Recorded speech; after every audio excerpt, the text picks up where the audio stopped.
because, where there were shortages before, we're heading for a food crisis, aren't we? The food banks can't meet the demand for all the growing poverty.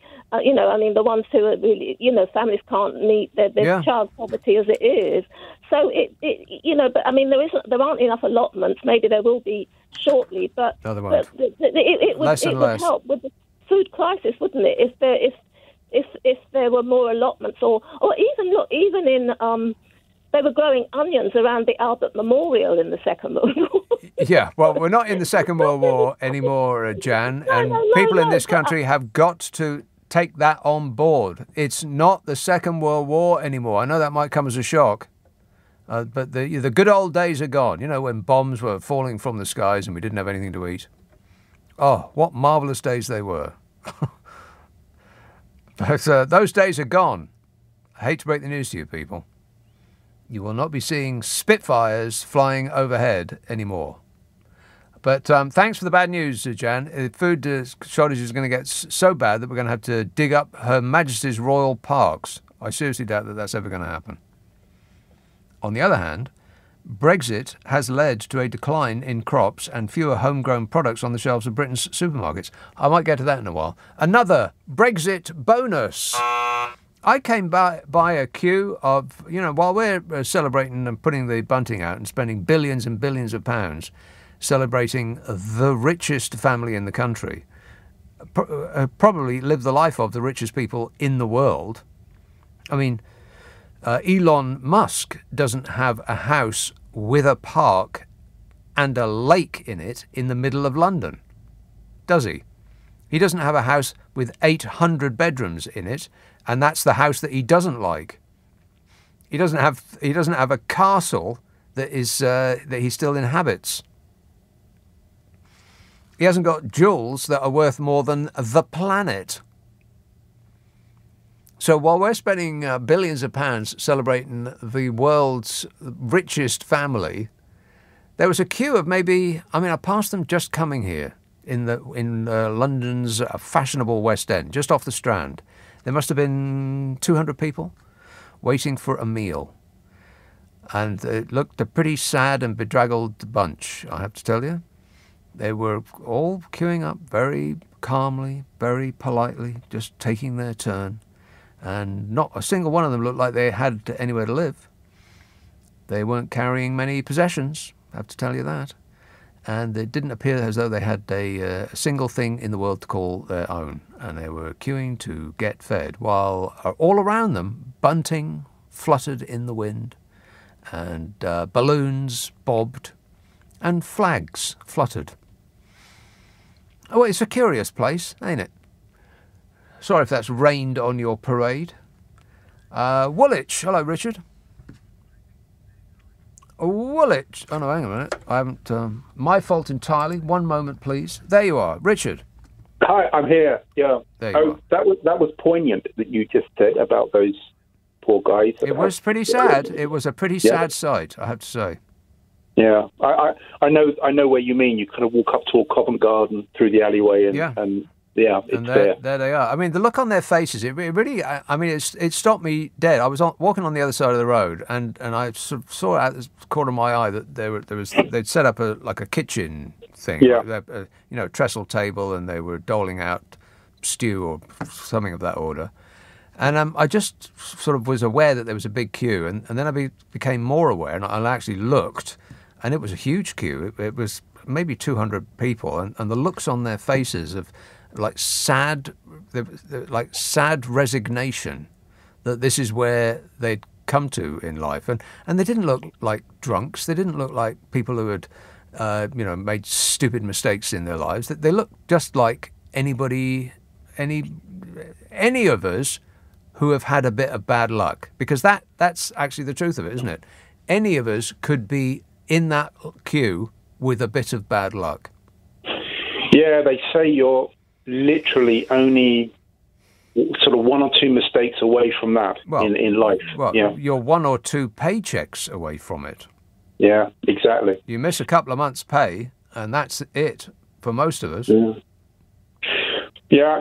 But Nick, I am that poignant. But what I really want to shift to is what I went based on your recommendation, I went to see the Dream Machine. The Dream Machine. Oh, the Dream Machine. You can only dream of, but it was amazing. Yeah, it was amazing. And the question I have for you, you just said you went twice. Yeah. So, did you get a different experience the second time around? A little bit more 3D. Yowza. A little bit more. Yeah, like kind of the same, but a little bit more.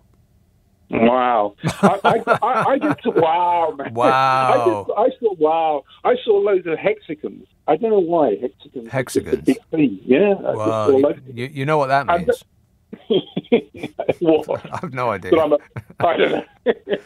but the weird experience about it, for me, is you're in this sort of heightened state of consciousness, and there's bean bags afterwards, and there's you're drawing and you're doing lots of visualizations, and it's amazing. And then you step out and you're in Woolwich. I know, yeah. There's Woolwich. Yes, that's right. And it's like it's Woolwich Market, and your bike's getting nicked, and everyone, and you can't be in a state of heightened consciousness in Woolwich. Really, you can't. Well, you have to be in a heightened state of awareness, because anything could happen at any given moment. But yeah, you leave the dream state behind when you walk out the door, and there is Woolwich right in front of your face. Yeah. Yeah, really, you have to. And one last thing, Nick. I heard tonight someone call the Elizabethan line the E line. Oh. The E line. Maybe well, that's not bad. Yeah, quite appropriate for the end of the line is Abbey Wood, isn't it? So, yeah, okay. You're really trying hard there, Richard, but not quite succeeding. All right, thanks a lot, mate. 0345 6060 973. Yeah, if you've been to Dream Machine, it's like I said before. It's a recreation, I think, of something that they tried in the 60s or the 70s, and it's basically flashing white light at your eyes, and your brain takes over and creates all these shapes and colours. It really is quite astonishing and very, very vivid, and won't be like anything else you've ever tried. It's leaving Woolwich. It's called Dream Machine with one M in the middle, one word, Dream Machine, one M. And it's got a little while to go in Woolwich. And after which it goes to Cardiff, I think, and then to Edinburgh for the festival in the month of August. You should really try and go, because it's an astonishing thing. It really is. And just really demonstrates the power of the mind, because all it's getting is white light. You know, your eyes are closed, so the white light's playing on your eyelids, but then your brain takes over and just translates it into like a rainbow-coloured, weird pattern thing. Amazing. And whoever was behind this has given the good people who are in charge of Dream Machine a script to work from. Now, these are people, I presume, who've been, sourced from the local community. They're not psychologists or experts in any way, shape and form, but they have a script. And part of their thing is to put you into, like a calm state. And they do breathing exercises before you start. And because they don't really have any experience of what it is they're supposed to be doing, the person who wrote the script probably does. And they may be, a therapist of some sort, and they will have done breathing exercises. So you write the breathing exercise down, and what a person without experience would do is just read it as it's written, not think about the timing. And so they will say things like, breathe in, breathe out, breathe in, breathe out, which is quite fast. It's way faster than most people would breathe in and out. And their script is like about 5 pages long, and it just goes on and on and on and on and on. I don't know who wrote the script for them, but they were not thinking for a moment about what it is that about who it is that's going to be reading it, and how they're going to be doing that. And so, I mean, they were perfectly nice people, and they were doing their best. You know, like Bodger, he does his best. Ain't that right, Bodge? Yes. And so they would lose their place in the script. So you would hear things like breathe in and hold. Breathe in and hold. If we had, as a group, followed the instructions of the nice people that were reading out those breathe in, breathe out rules, every single person in that room would have died. We're only alive today because we decided to take control of our own breathing. But we appreciate the experience. Thank you. 0345 6060 973. Text 84850. Email nick@lbc.co.uk. If you're on Twitter, it's @LBC. Friday, Saturday, Sunday night at 10. Nick Abbott, LBC. This is LBC with Nick Abbott. You're joking. 0345 6060 973. Tottenham. Tom. Hi, Nick. Tom. This is the Queen, but I only tuned in at 11:30, so you were talking about the Queen. Yeah. Well, I don't know her, so I'm not really all that she's not my mate. No. So, I mean, I know it's significant and that. Okay, all right, there's something slightly more relevant. I think be careful what you wish for, but I think we could do with a little bit of updating. Never mind the Queen, the Parliament, all that stuff with all their sceptres and things, all their traditions. Oh. I mean, that's 400 years old, isn't it? Very, I'm not very a historian silly. either. It's very silly is what it is. Yeah. So this is a serious phone call, even though I'm still drunk, but I'm working on it. I think I should go before I make an idiot of myself. Okay. All right. Thanks a lot, Tom. He knew when to say goodbye, and he said it at the appropriate moment. Bye-bye. See you later. Steve says, just got to Dover after a 22 drive from Benidorm. Hour, perhaps? I'll try hour and start from the beginning. Just got to Dover after a 22-hour drive from Benidorm. First thing I heard was your very detailed weather report. Cheers, says Steve. Yeah, you ain't in Benidorm anymore, Steve. Ick tweets, Aussies call flip-flops thongs, so a cooler summer means fewer thongs. Well, nobody wants to see an Australian in a thong. That's just a fact. Hannah says, news channels in other countries showing DeFeffel Johnson getting booed here and turning this country into the laughing stock of the world. I wonder if his fans are still delighted with him. Yeah. Well, they're as delighted as they ever were. By which I mean not at all. He's the least popular politician in the world, I think. I mean, certainly in this country. Nobody comes lower than you, Bodge. Ain't that right? Yeah. Wait a minute. Absolutely. Nobody is as unpopular as you. I mean, remarkably, even with the Tory faithful. They hate you with a passion. Are his fans still delighted with him? Well, his fans will never leave him, of course. But the number of those is diminishing by the day. Sheila says, I think the only reason that BJ agreed to the interview with Mumsnet was that he assumed he would be able to chatter on about Peppa Pig. He looked really surprised when the first question was asked. Yes, that's right. You're a liar, aren't you, Bodge? Yes. He didn't know where to place himself. He looked really surprised when the first question was asked. That lady should be offered a job interviewing PMs and MPs, says Sheila. Well, I bet it's stunned him. I bet Bodge thought this was going to be a breeze. He's just going to do his painted googly eyes, and the lady doing his interview would just go all gooey. I bet that's what he thought it was going to be like. There'll be no checks.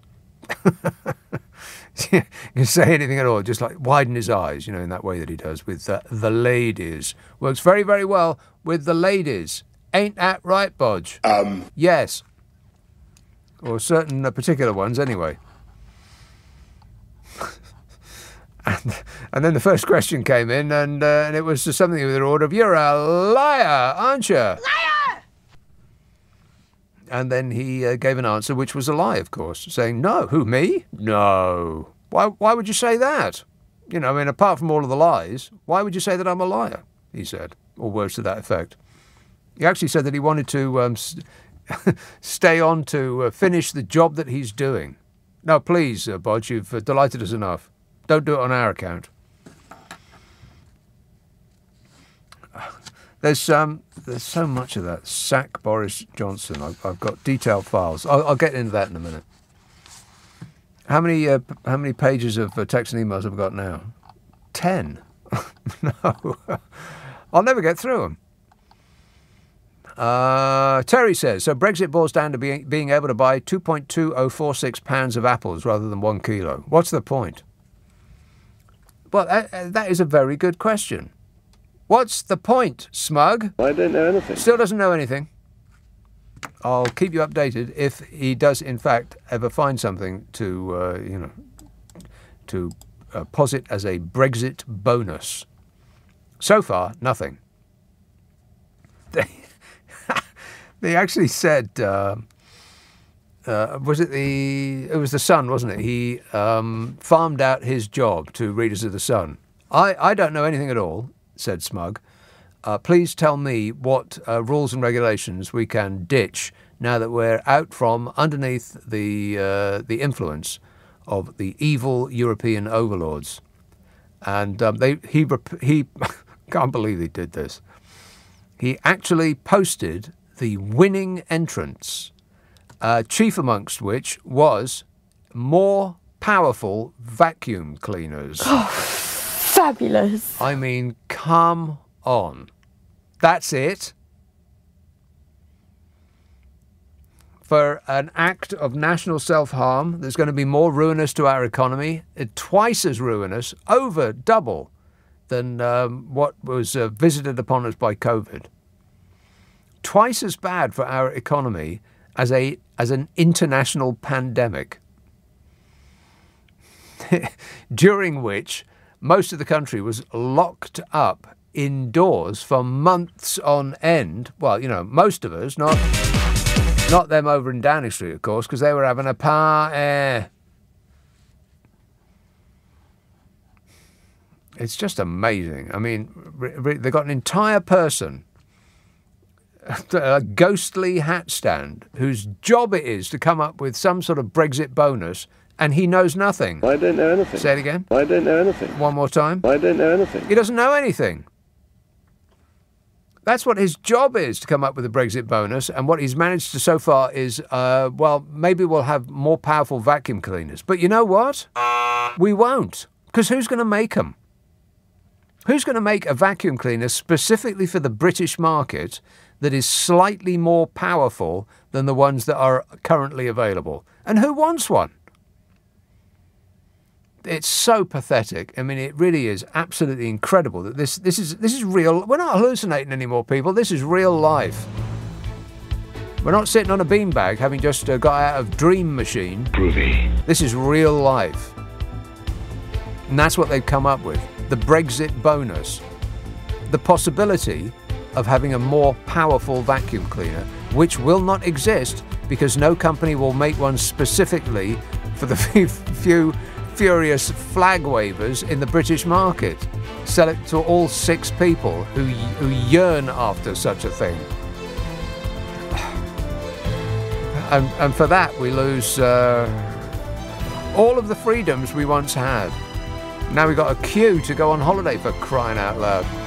Still, never mind. It's only life, that's all.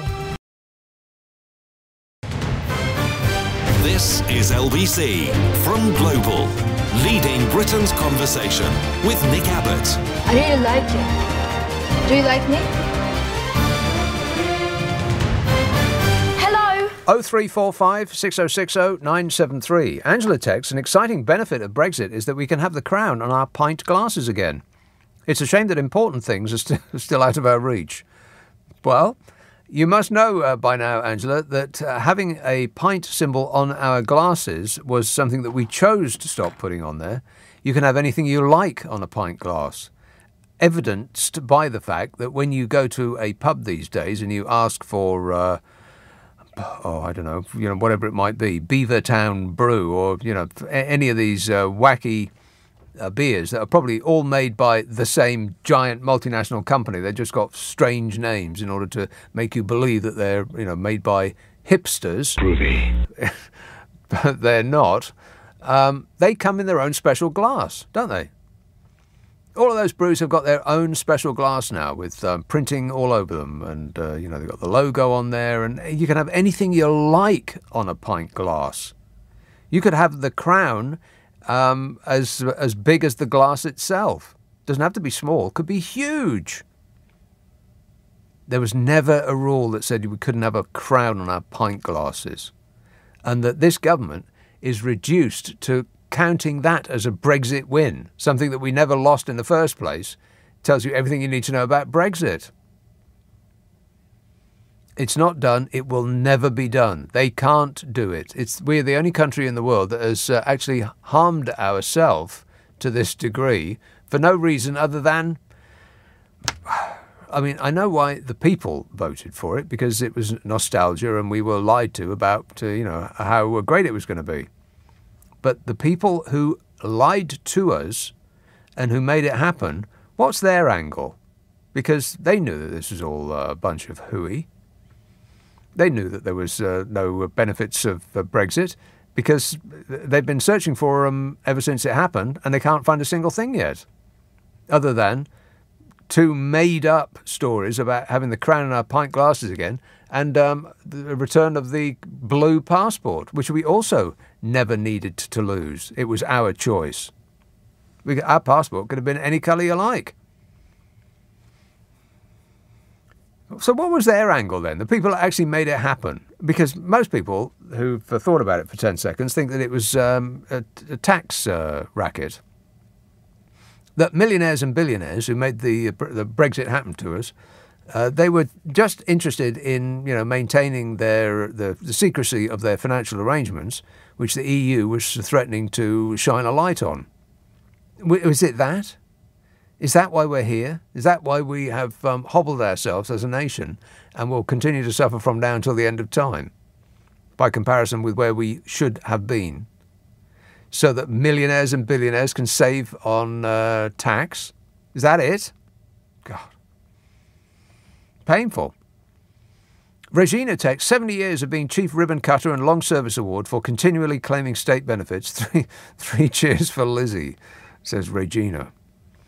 Well, I mean, in the news, again, that, I don't know, I can't remember what her name is, Princess or something or other. She was saying the Queen has devoted her life to duty.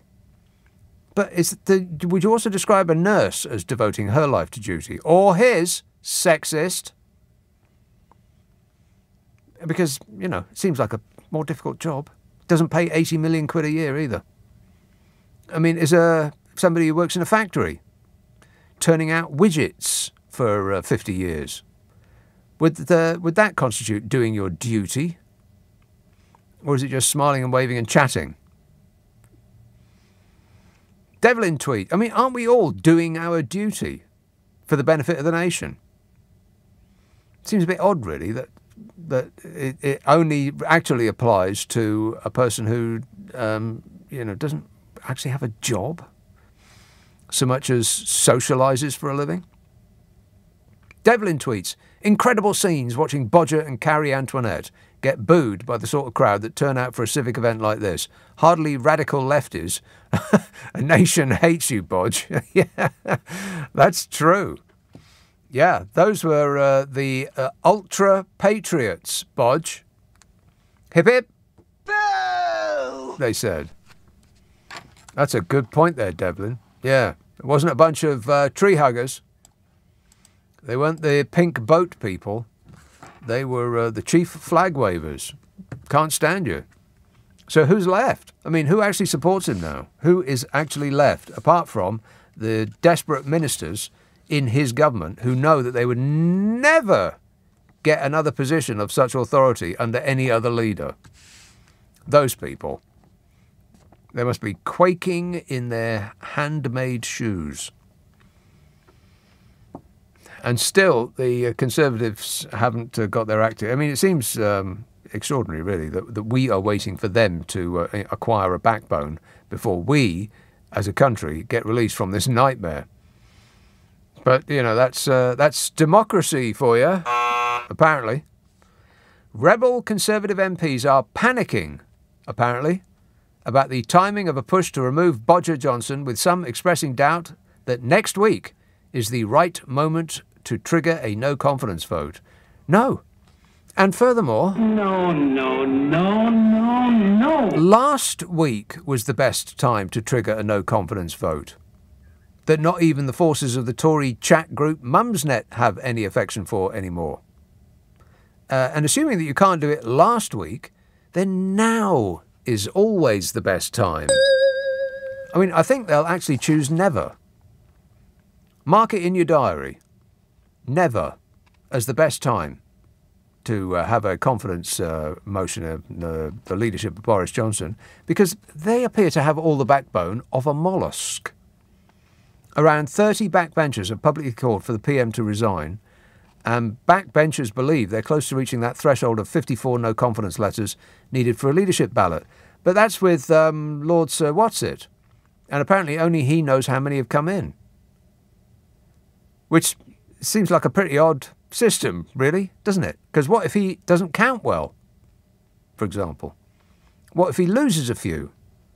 Or he's, persuaded to miscount? I mean, I'm sure that he is above such entreaties. But it seems a bit weird that it's only down to one bloke who said, 54. One Tory MP keen to see Bodger replaced has urged colleagues to withdraw their no-confidence letters to prevent a vote happening by accident at the start of next week. Yeah, they want to do it at the right time. And people are so distressed with the current leadership that they might actually, make it happen by accident by all sending the letter of no confidence in at the same time. I mean, who has confidence in him at this point? Honestly. One Tory MP, keen to see Johnson replaced, has urged colleagues to withdraw their no-confidence letters to prevent a vote happening by accident at the start of next week. Anti-Johnson backbenchers are said to fear that potential leadership candidates have not had enough time to mobilise and encourage wavering MPs to look beyond Bodge. Look beyond the Bodger and see, well, the field is full of starry talent. There's there's always... Nope, I can't think of a single person. You, Bodge? He can't think of anybody either. How about you, Smug? I don't know anything. He doesn't really know anything either. Some believe the period after the two by-elections in June would present the best chance of defeating the PM in a confidence vote, particularly if they lose them. Rebels fear a confidence vote could be triggered too soon, accidentally, allowing His Imperial Bodgeness a good chance of staying in power for another 12 months. Oh, no. Another 12 months of this lot. I mean, in a year, this whole country could be up on bricks and we'll have had our wheels nicked after another 12 months of this lot. Tory rules mean that a majority of the party's MPs, 180, would have to vote against Johnson in order to spark a leadership contest to find his replacement. If the PM survives, he is protected from facing another vote for a year, which, might suit opposition parties just fine. Keep the country's least popular person in the job, spouting lies and fantastical promises, and we'll remember who he is. And we'll remember what he's done. I followed the ministerial guidance at all times. Andrew Bridgen, the Tory MP, who recently submitted his letter after withdrawing it at the outbreak of the Ukraine war, reportedly predicted in a Tory WhatsApp group that Downing Street would be told on Monday that 54 letters had already gone in. That's this Monday coming. Isn't it exciting? No. Tory MP Marc Francois said he was in the army and wasn't trained to lose. I mean, he didn't say that this particular time, but, I find it a bit hard to take him seriously. Am I alone? No. Nice to see you back, though, Tory MP Marc Francois. Where have you been? Meanwhile, the head of the grassroots Conservatives activist group called on Johnson to resign over the Partygate scandal, saying the PM would put off voters at the next general election. Yeah, like I said, every other party should want the party master to stay right where he is. Reminders. Keep it front of mind. 0345 6060 973. Let's have Liverpool. Vincent. Hello, Nick. How are you, mate? Yeah, not bad, thanks. Not bad. Listen to you then. To be honest, I can't believe why you're having had to go yourself. For the MP for wherever you're from. Absolutely unbelievable. Listen to you then. To be honest, I can't believe you haven't been voted in. Oh, you mean I should take the job of being the... I think you should have a go yourself. Right. Why not? If he can do it, then how hard could it be? Yeah. Wait. I think it'd be brilliant, to be honest. You got my vote. Right. Well, that's one. Not just yet. I can't just vote straight away. I'll have to see where you come from. Okay. But to be honest, I watched the thing in St. Paul's today. Oh yeah. And do you know what the best thing about it was? They all got out of a coach. I thought, I haven't seen that. I thought they were going to Paris. But they all got out of a coach. They must have been devastated, mustn't they? hey. And the worst thing is, there was no one singing in the back. Did you see them? The best clothes they had, they got off a coach. Right, I didn't actually see that, but I have seen that kind of thing before. I can't remember what event it was before that they put them all on a bus. They must have been so crestfallen. They thought they were going to go in a roller or a Bentley, something like that. Like Steve Allen was going to lend them his Bentley. Hey, thanks a lot, Steve. You didn't lend them your Bentley. You could have done that at the very least. And they got on a bus. I bet it was the most fantastic bus that any human has ever ridden on, by the way. I bet the seats were covered in silk, and each person had their own tray table with complimentary beverages and snacks. I bet they were wondering, well, I don't see what the problem is with buses. Why are people always moaning about buses? This is fantastic, they must have thought. Good point, Vincent. Peter says on that subject, surprised the Bodge didn't turn up to St. Peter's hiding in a fridge. Maybe that's why he was swaying so much, that ever since that Mumsnet interview, he has been hiding away in a fridge, and he's trying to thaw himself out by swaying. It did look as though he was trying to screw himself into the ground, didn't it? Like he was doing the twist. Like they did last summer. Everybody sing! Rock and roll! Yeah, either that or he was, I don't know, just trying to shake off a hangover. Booze. I do notice, by the way, that he almost managed to make himself look smart, but he did have to, of course, unruffle, or, no, I got that wrong, to mess his hair up just so before leaving the house. See, most people look at the mirror by the front door to make sure their hair isn't sticking up all over the place. You know, just smooth it down a little bit. A little bit of spit and smooth it down. But not Bodge. He does it the other way around. He makes sure he is untucked and dishevelled just so, because, you know, that's his act. That's his logo. And people love it, no? No. Not no more. That act's not funny anymore. Shane texts, will Hazard and Sparkles have to queue at the airport when they go home? But I'll say it again, I cannot believe that I managed to get out of the airport. But both Gatwick and Madrid, it was just such a breeze. There was practically nobody there. Gatwick it wasn't empty exactly, but there were seats everywhere. You didn't have to stand. There was no... the plane was delayed by about an hour, which I was slightly aggrieved about, but there was a bar there and I had a G&T. Booze. So, you know, no problemo, lamo. And in Madrid, it was empty coming back. And I didn't have to go through, like a mile-long queue, because we're not in the EU anymore, like people have been experiencing going into Spain just this week. I picked a narrow window of opportunity and negotiated it perfectly.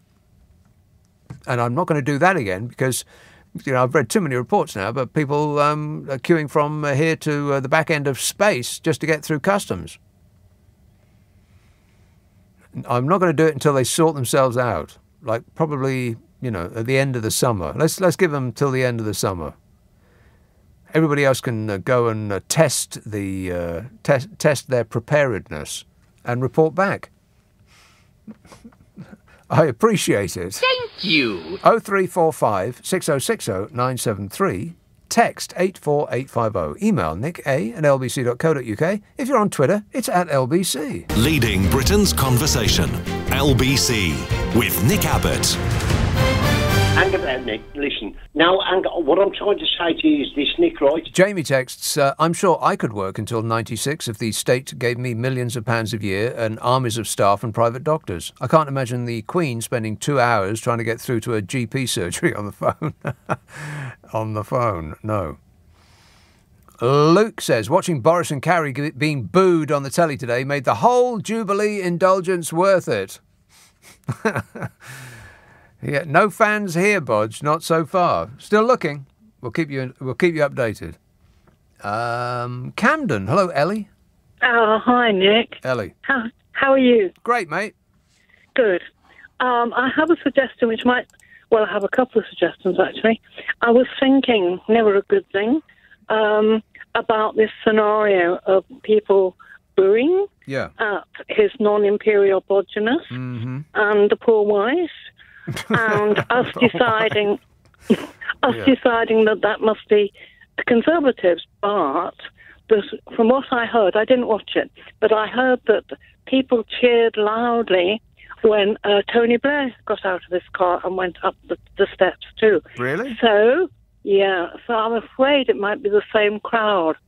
And it might be Labour people, not Conservatives. Now, why would Labour people outnumber Conservative voters at a meeting of high patriotism? Well, I'm not saying they'd outnumber them, but it's our greatest hopes that we've managed to boo him out of existence could be squashed. See, I'm not entirely sure that Labour supporters would actually cheer Tony Blair. I find it a little surprising that anybody did, frankly. Yes, I was surprised too. I mean, I'm not suggesting that his achievements aren't impressive, but he does. But not always in the right way. Well, he can't rely on the goodwill of the people. Let's put it like that. Well, I was surprised to hear that, but that was my first thought. My second thought is that this swaying and twirling about the bodger is of him, of God. The Almighty God showing him up in his true nature. I don't know if you've ever heard of them, but there are these dolls like Russian dolls, or the people who wear bearskin hats for the Queen, I don't know, and they have a base made of lead, and no matter how often you knock them, they sway and they come back up. Like they're called weebles. Weebles wobble, but they don't fall down. I think he's a weeble. He's a weeble. Well spotted, Ellie. We will have to haul him away. He will not go. No. I just thought I'd tell you. Drag him out kicking and screaming. All right, thanks a lot, Ellie. He's a weeble. That explains a lot. Why was he swaying? I mean, I'm not saying he was drunk, but it looked like the swaying of somebody who was drunk. Like they'd, had a little bit of refreshment right at breakfast. Booze. Which seems a bit early for me, but okay. Or maybe it wasn't breakfast. Maybe it was a late dinner, having been up all night in a business meeting. One of those number 10 business meetings. Bring your own suitcase of booze business meeting. That was truly bizarre. He just could not stay still, which is not something that I've ever seen before of him. I mean, he doesn't twist ordinarily when he stands, doing his act. Paw! All of that. But it did look like he was listening to Chubby Checker on his headphones. Rock and roll! Let's twist again like we did last summer. Pretty sure it was Chubby Checker. But even if it wasn't, it doesn't prevent it from being true. Zoe texts, the Royals featured in EastEnders this week. How cheesy was that? Did they? What did they do? Which Royals? There's so many questions. You've got to fill it in a little bit more than that, Zoe. What did they do in EastEnders? And why were they there? How are you going to write that in? Were they moaning? Because that's what everybody else does on EastEnders. After that funereal dirge that starts that show, it's a lot of ugly people whining at each other. Oh, what do you want to do that for? Like that for half an hour. Why would anybody want to watch it? So, they must have had a rare outbreak of positivity in EastEnders with unnamed royals showing up. So who was it then? Charles and Camilla? What? They went round sort of shaking hands. And like that? Yeah. Well, that's offensive. What do you mean, yeah? Like that. Charles and Camilla went to EastEnders. What for? What was the storyline? Well, they got lost and they were looking for a cab. They were there for the Jubilee. Right. Yeah. In EastEnders. Yeah. But why? Well, for Her Majesty, innit? For Her Majesty, innit? There you are, you see? What further explanation is required? I think that's opening the book a bit wide, don't you? I mean, the thing about the Queen is that she is like old school Hollywood royalty, by which I mean she's up on a pedestal. She's not like a real human being. She's more than that. Because she's been with us for so long, but she hasn't actually said anything that anyone can remember in all those years, apart from Annus Horribilis, and we only remember that because it sounds rude. Disgusting. Other than that, you can't, I betcha, you can't remember a single thing she's ever said, which is apparently the job. Just being there as a constant and not saying anything. Seems like a strange job, but okay. We got used to it, and we like it, no doubt. But if they start showing up at EastEnders, that's really rubbing the glamour off, isn't it? There's no pedestal associated with being in EastEnders. I think that's just being a bit real. And if there's one thing about royalty, if you want to, maintain that whole horse-drawn carriage and sparkly hat thing, then you can't be real because there's nothing real about it. It's utterly silly from top to bottom. Your Majesty sounds ridiculous. People bowing and curtsying, leaving the room walking backwards. I mean, it's also utterly ridiculous that you can't actually allow the real world to seep in because they can't coexist. You can't have the glamour and the aura of royalty and also live in the real world. You've got to have one or the other.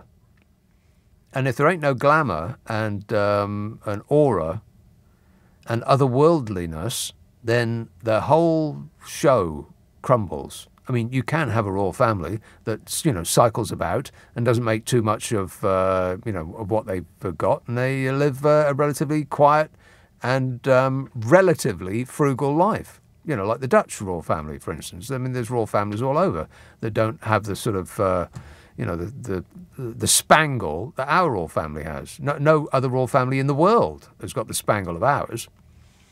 That's the it of it. But when you start chuntering on about vegetables, like Charles does, and that's exactly what he does, chunter, then that sort of rubs off the guilt, doesn't it?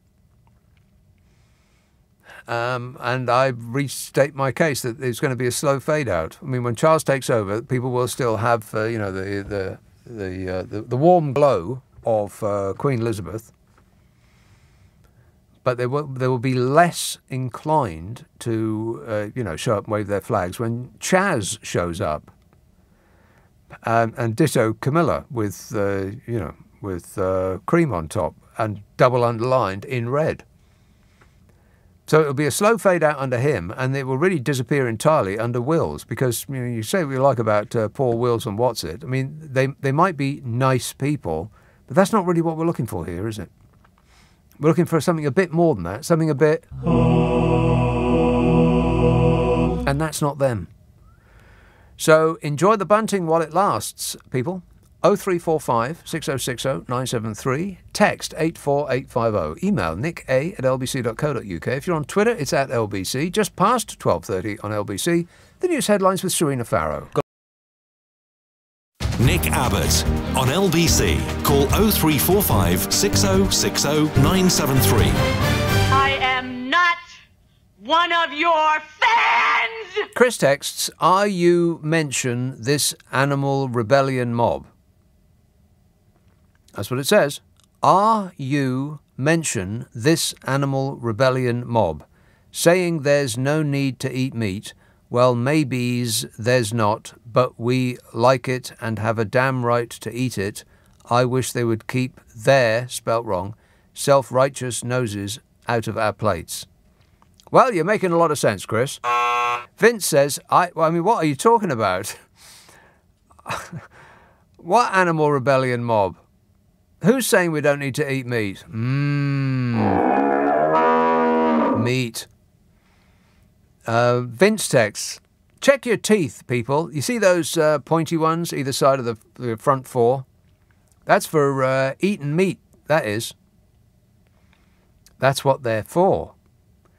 Not tofu. Vince says, I hate Queen. Not the Queen, Queen. My most hated song ever is that bloomin' Bohemian Rhapsody. That's not rock and roll, it's opera. Oh, come off it, Vince. How can you not like Bohemian Rhapsody? I mean, I'm not very fond of the band Queen. You know, a couple of their early ones are all right. Seven Seas of Rye, that's good. The other one, can't remember what it's called.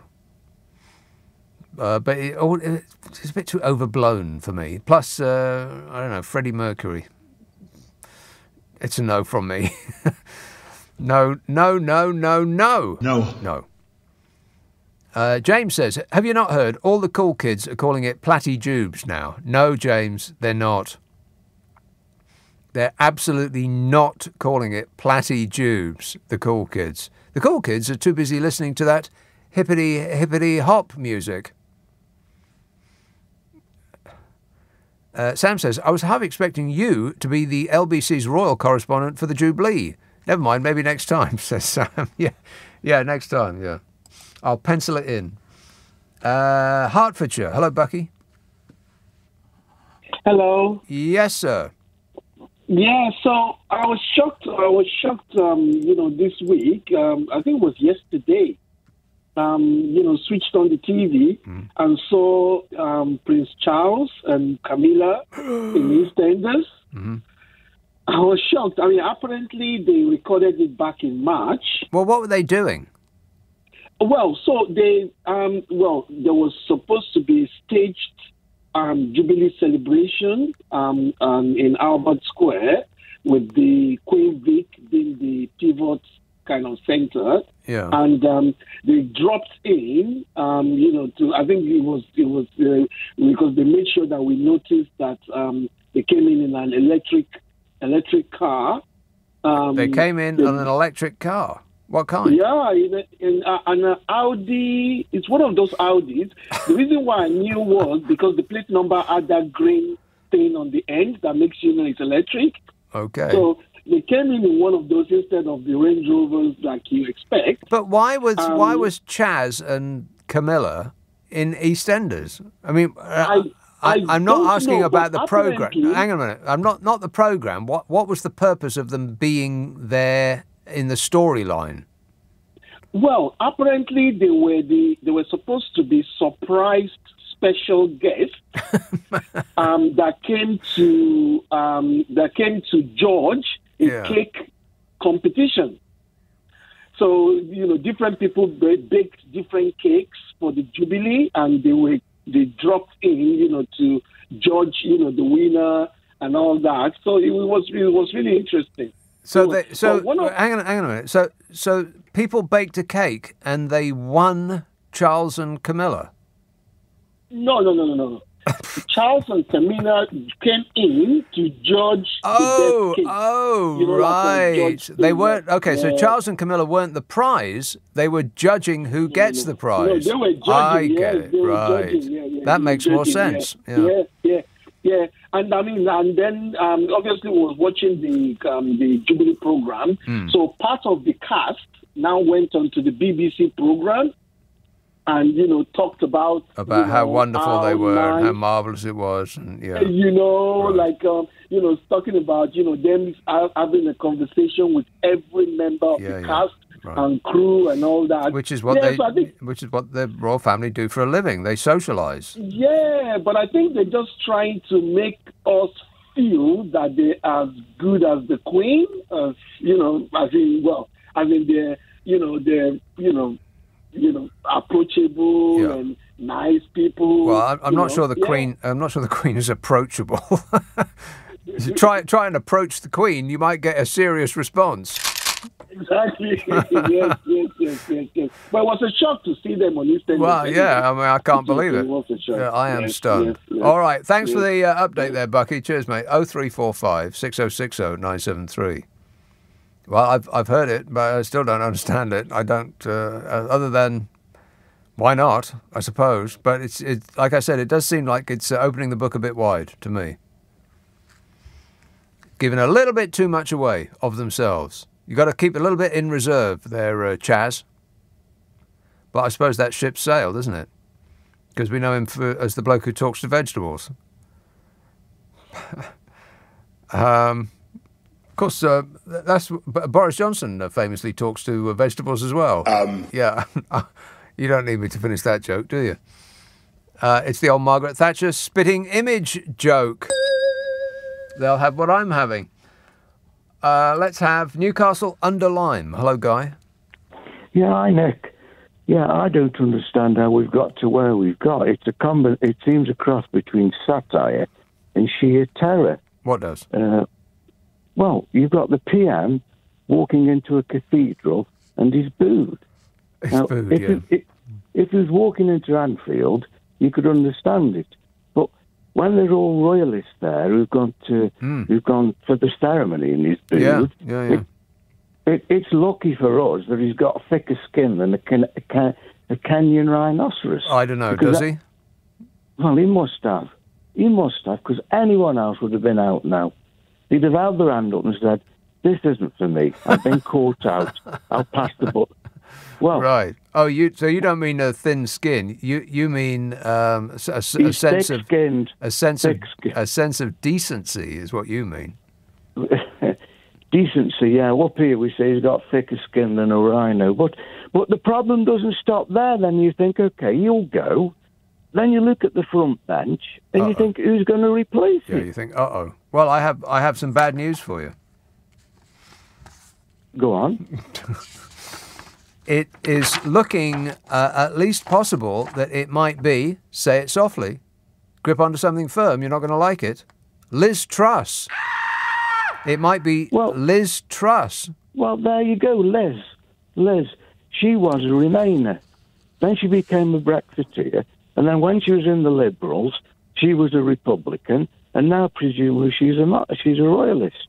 So, and not to mention Liz, she's likely to start World War III. So I don't like the idea of Liz. Yeah, that's you and me both. Yeah, I don't like the idea of Liz either. I think if other parties had their way, if they actually thought about it for more than 10 seconds, they would urge Boris Johnson to stay in his position so that the country can be reminded about who he is and the party that he is leading. Because if they change leader, they will spray their car a new colour and present it as a brand new car. It ain't same car. It's just been resprayed. I remember when we had the closing days of Margaret Thatcher. She'd become very unpopular and a toxic PM. Now, the longer she stayed in position, the better that helped Labour to win the next election. Right. And the same is true now. I think so, Labour, yeah. I can't believe... don't want him to go. Well, I think they do. I mean, they've been yearning for him. But they've been... They've been constantly, tweeting messages about the Prime Minister must go now, do us all a favour and leave. You know, how much more of this can we take, etc. and so on. Whereas I think that they're doing what the left traditionally do and shoot themselves in the foot. And what they should be, acting towards is to keep him precisely where he is. Yeah, and as if it's not complicated enough, the people who were putting those letters into 1922, they've been accused of they're doing it because they are anti-Brexit. All I can say is it's like a comedy. It's like a movie, which is a comedy, and it's a horror if you could have such a thing. Yeah, one of those unfunny comedies. Yeah. All right, thanks a lot, Guy. It's not going to get any better anytime soon. Might get a lot worse. 0345 6060 973. Joe texts, what do the Royals actually spend all their money on? The yacht is a gift from us. Their cars are complimentary. Any manufacturer will supply clothes for them to wear and thereby advertise. What do they actually buy? Good question. I don't have any idea. What do they actually buy? Stocks and shares. Ben tweets, my mates went to the Dream Machine in Cardiff and his partner dreamt that he was on the Titanic before it was sunk. Yeah, I don't think so. Curry tweets, can we ask Nadine... It's not that kind of dream machine. It doesn't make you dream like long stories. It just gives you like, vivid pictures and colours. Groovy. It's an amazing thing. In fact, I'll say it again. There's a few really interesting projects that Unboxed, which is what the Festival of Brexit was going to be, and then the government couldn't think of anything. They couldn't think of anything to celebrate concerning Brexit, and they tried really hard as well. They put an entire person on the case, and he came up with nothing. I don't know anything, he said. So they ditched that, the Festival of Brexit. If you're waiting around for the Festival of Brexit, then I'm sorry to break the news to you, but it's not going to be coming anytime soon, at all, ever. But they've, in its place, with absolutely no advertising of any kind whatsoever, which is kind of a shame because they've got some really interesting things happening. It's almost under the radar because they're embarrassed that they can't put together a Festival of Brexit. It's called Unboxed. They got a website. It's a bit of a clunky website, but you know, if you stick with it, you kind of find your way around it. But there's some interesting things happening, and almost all of it is out of London. So you know, people who don't live in London generally, with justification, gripe that many things are London-centric. Not this. It's all over everywhere, here, there, and everywhere, baby. And there's some interesting things yet to come. Unboxed, look for it on an internet near you. Curry tweets, can we ask Nadeem Zahawi how many members of the Cabinet have handed in letters of no confidence to the 1922 committee? And one. More than that. Two. More than that. 6 million. Less than that. 0345 6060 973. Friday, Saturday, Sunday night at 10. Nick Abbott, LBC. This is LBC with Nick Abbott. Call 0345 6060 973. Tweet at LBC. Text 84850. Come on, we're running late. 0345 6060 973. Let's have a call in Bromley, Virginia. Oh, hello, Nick. I'm so glad you're on tonight. I had a really nasty feeling that they might have sidelined you for the Jubilee, but I've been so saturated with it all. I think we're all ready for something else. Your take on everything, right. So that's perfect. Thank you for turning up. Well, thank you. Appreciate it. Thank you. I was going to just give you a little bit of context about the royal thing with EastEnders. Oh, yeah. They did manage to... It wasn't like they just suddenly turned up there and all the actors were being actors and just saying hello. They managed to weave Charles and Camilla's appearance into a storyline that had been bubbling up for a couple of weeks. Oh, yeah. So it just made it a little bit more convincing. So there's a guy called Rocky, who's a sort of like middle-aged white guy character there, who's a bit of a Lothario and a bit of a tearaway, who's fallen foul of people, and he's trying to get into his family's good books again by organising some big surprise. Yeah. And he thought for the Jubilee, and he thought he was organising some lookalikes, like royal lookalikes. Yeah. Oh, yeah. And it just turned out, as I say, it just turned out that these two happened to sort of like step out of a car and go around and be introduced. I think you know Danny Dyer, don't you, the actor who plays Mick? Yeah, Mick and Linda, who run the pub. Right, I didn't know he was. Carol will know what I'm talking about. Yeah, Carol McGiffin that I do the podcast with. Oh right, yeah. Yeah, she is all up to date with EastEnders. Oh right, yeah. Yeah, I'll ask. I won't ask her about it next time for fear that she'll I should go be on having about this it. conversation with her, really. right, but you should, yeah. no, it was done really well, and I'm not a royalist. I think they're a waste of money, really. They need to be pared down to the bone. But it was just good how the BBC managed to incorporate them into the storyline. Right. So that the actors stayed in character, and they were introduced to this royal couple, Charles and Camilla, as the characters that they are, and giving a little talk about what their role is in the street and what they do as the actual characters. It was really sweet. Do any of them actually have a proper job, or is it just moaning a full-time occupation down there? No, they all work hard, Nick. They're normal people. They work on the market. They're all struggling for money. They're struggling to pay their bills. They work in the pub. They face eviction. It's just all the sort of everyday life stuff that we're all experiencing. Just normal people who pretend to be somebody else for a living and earn six figures. Yeah, as the actors themselves do that. Yeah. But I think they do it well. And, EastEnders has a big following. I am a loyal fan. It certainly does, and I cannot understand why. It's just a moan fest, other than what the scenario that you just outlined for us, which sounded amusing. But there's precious little amusing in EastEnders. You know what? I'm no expert on this or any other subject. I've never seen a whole episode of EastEnders. Just that music enough is to put me off.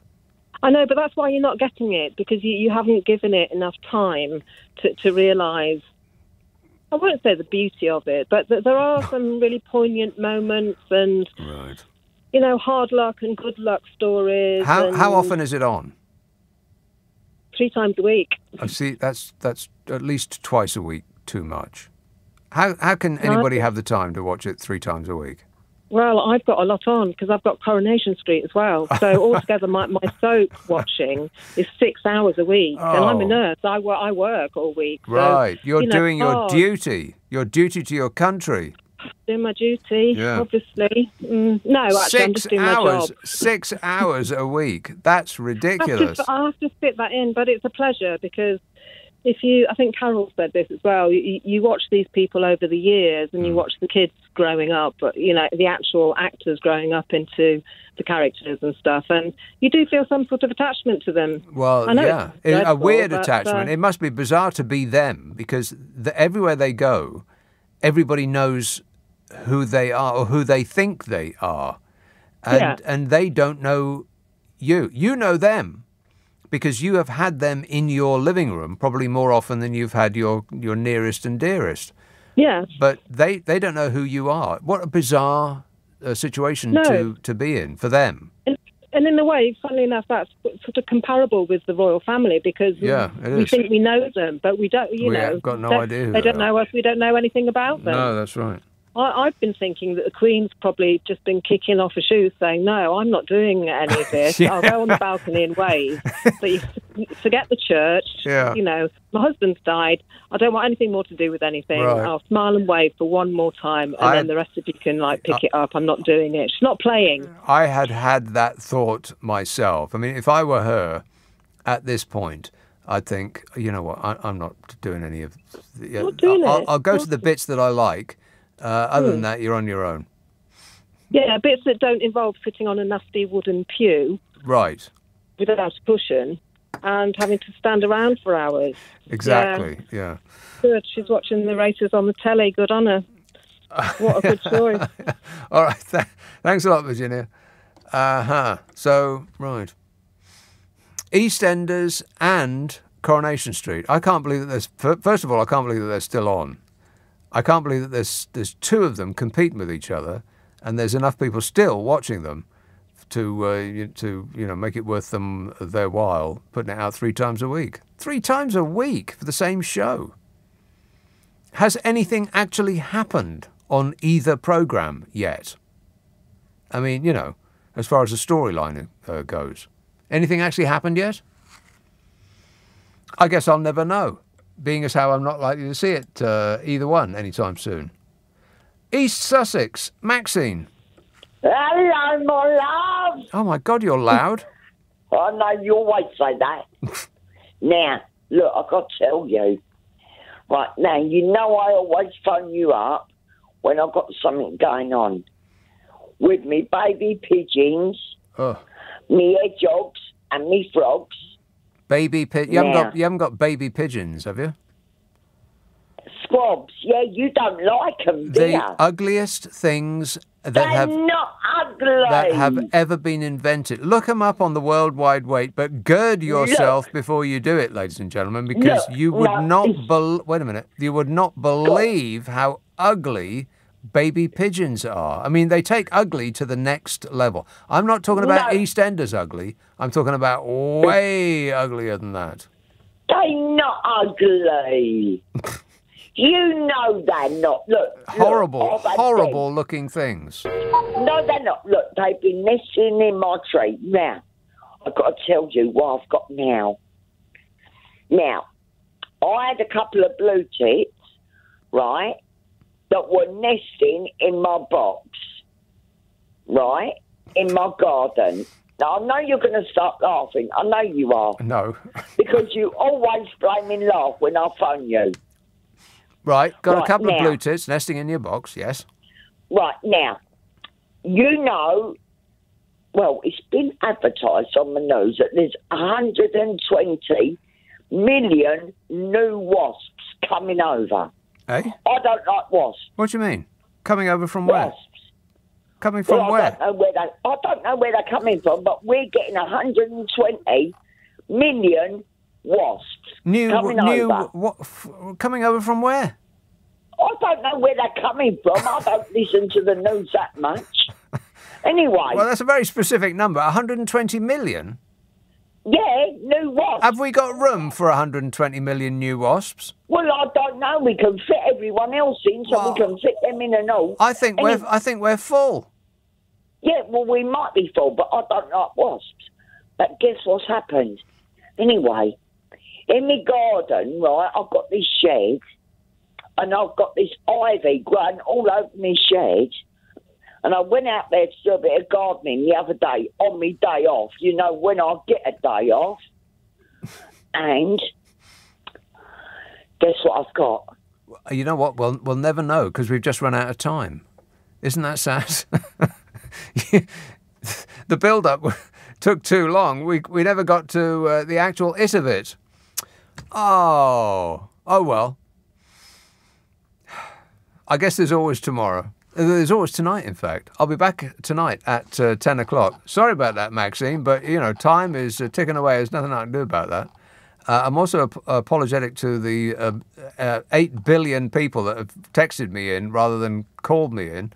I'll try and get through your messages tonight when I come back. Ian Payne is here from 4 o'clock. But first, it's Clive Ball. Thank you very much, Nick.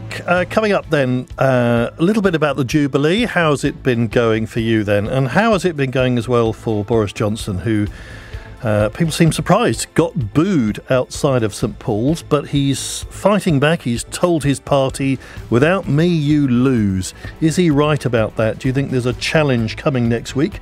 We'll reflect a bit on how the Jubilee is being reported around the world as well. Also, there's been an upturn in the number of people attacked by dogs. Is this down to the huge rise in dog owners during lockdown? We'll have an update on Ukraine 100 days since the start of that invasion. That and much more. Do join in 0345 6060 973. On your radio, on Global Player, and Play LBC. Leading Britain's conversation. This is LBC. From Global's newsroom at 1 o'clock, around 22,000 people are expected at a big concert outside Buckingham Palace later for the next big event to mark the Queen's Platinum Jubilee. We haven't yet been told, though, if Her Majesty will attend, but we do know she won't be at this afternoon's Epsom Derby.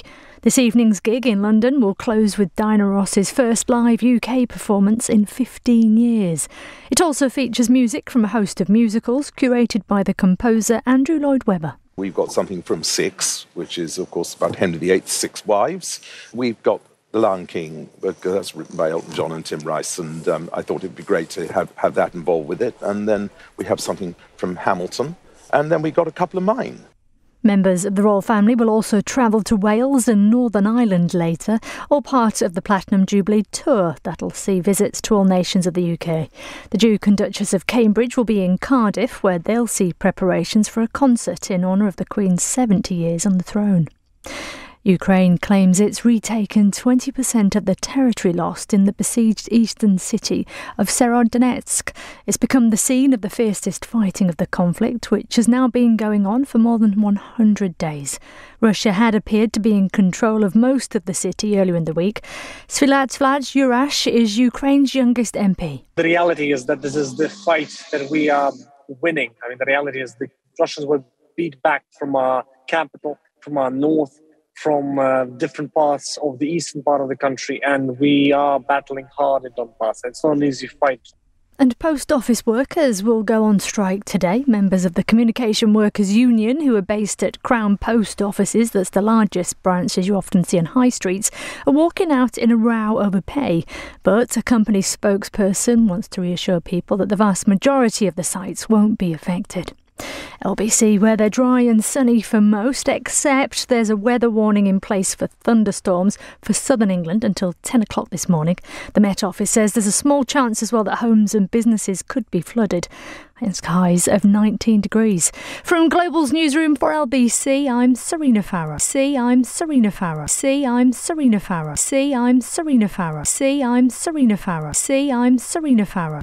I'm Serena Farah. I'm Serena Farah. I'm Serena Farah. I'm Serena Farah. I'm Serena Farah. I'm Serena Farah. I'm Serena Farah. I'm Serena Farah. I'm Serena Farah. I'm Serena